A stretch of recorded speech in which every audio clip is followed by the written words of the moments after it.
Good morning, everyone. How are you? How are you doing today?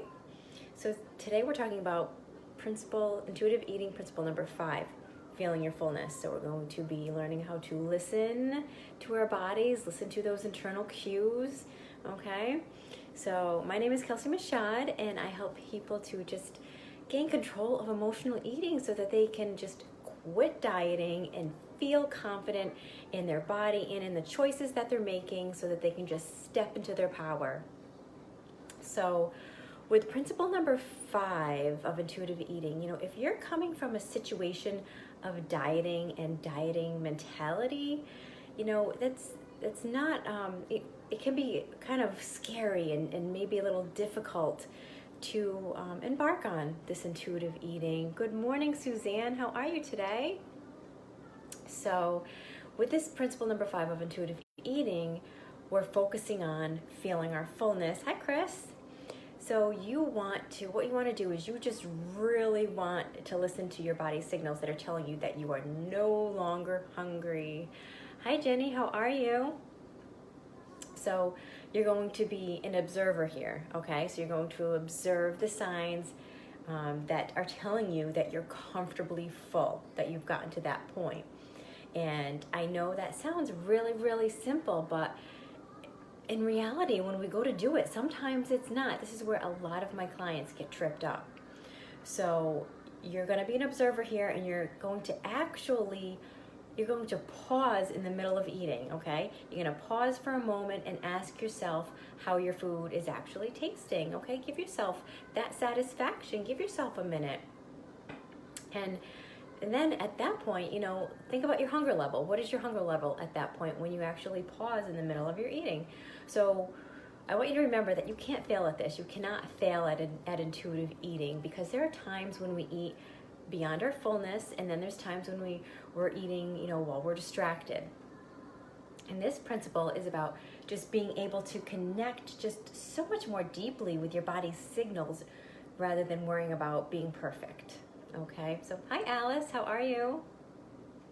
So right now I'm going to tell you exactly how we can practice this, how to practice honoring your fullness, okay? So I want you to think about when you most often will eat in a distractive state. Do you eat while you're driving? Do you eat while you're watching TV? Do you eat maybe while you're just scrolling through your phone on like Instagram or Facebook or whatever? Maybe even just while you're reading a book, okay? So then I want you to think about, how do these activities actually interfere with your ability to actually be present and in the moment and actually connect with what your body's feeling and being able to connect to that feeling of fullness? So I want you to remember that you want to approach your thoughts, that whatever you're thinking or you're feeling, with curiosity, okay? Approach it with just this curious awareness rather than any kind of critical judgment, okay? You're not judging yourself. You're being kind to yourself. You're being patient with yourself.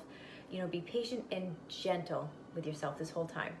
So let's plan a time to enjoy a meal in the most optimal environment. So the idea of this is to create a space that is just really, really pleasant to you and just free from distraction as much as possible. And that can mean that, like, turning off your electronics and actually maybe eating while sitting down. Hi Jennifer, how are you? I know I'm guilty of not eating when sitting down a lot of the times, although I've gotten much better, I have to say. Always in a rush, always busy in a rush, and just kind of eat as I'm standing there, continuing to do other things and multitask, because I'm a doer and I like to get things done, and that's what makes me feel good.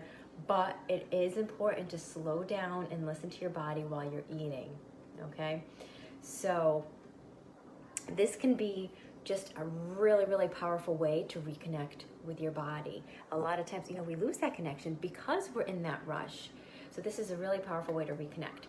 So you will also want to pause in the middle of your meal. I know that seems like crazy and probably hard to do, and it can take some practice. But like with anything, the more you do it, the more you get used to it, and then all of a sudden it becomes this new habit for you. So you want to pause and check in with yourself in the middle of your meal. And you want to ask yourself a few questions at that time when you're actually pausing, like, what is this taste experience? How is this food tasting for me? Are your hunger cues, are they starting to kind of fade away? Are you like starting to notice any signs of fullness? And then continue eating, but continue eating until you feel comfortably full, okay? Comfortably full, that's the key right there. And at that point, say to yourself, okay, now what sensations am I feeling in my body? All right, so I'm also going to share this like 3-bite option, because if you're like sitting for like an entire meal without any distractions, we know that that's nearly impossible, right? So let's do like a 3-bite check-in instead. So after your first bite, just kind of take note of how you're feeling overall. Is it pleasant? Is it unpleasant? Are you kind of feeling neutral? And then in the middle of your meal, pause again for a second time, and then for your second bite, and think about like, how is the taste? Are there any feelings of fullness starting to come up for me? And as your last bite comes along, at that point you want to rate your fullness. Okay, so are you feeling pleasantly full? Are you feeling a little unpleasant? Are you feeling just kind of neutral? Those are the things you want to think about and connect with your body to, and ask yourself. So I have a challenge for you. My challenge to you is to try eating a meal with your non-dominant hand. So I'm right-handed, so I would try to eat with my left hand. And this exercise will immediately disrupt your habits. Okay, it's going to trip some triggers in your brain for you, because your brain is so used to just these automatic habits that we do every single day.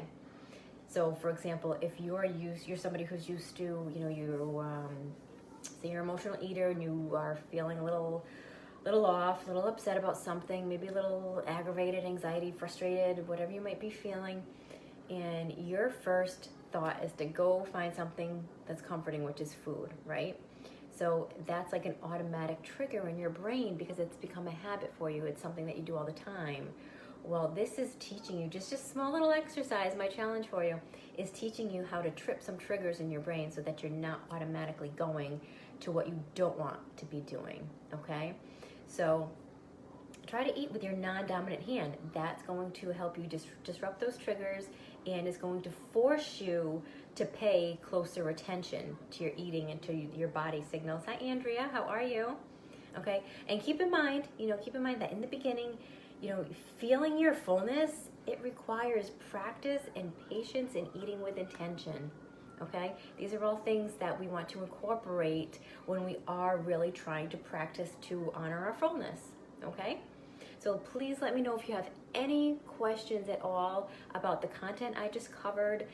This was kind of a quick one today, but it's just a little exercise about how to honor your fullness. So if you do try this, if you try eating with your non-dominant hand, let me know how it went for you. I'd love to hear from you. So if you don't have any questions at the moment, I'm going to hop off, but I hope everyone has a beautiful day, and I will talk to you guys soon. Bye, guys.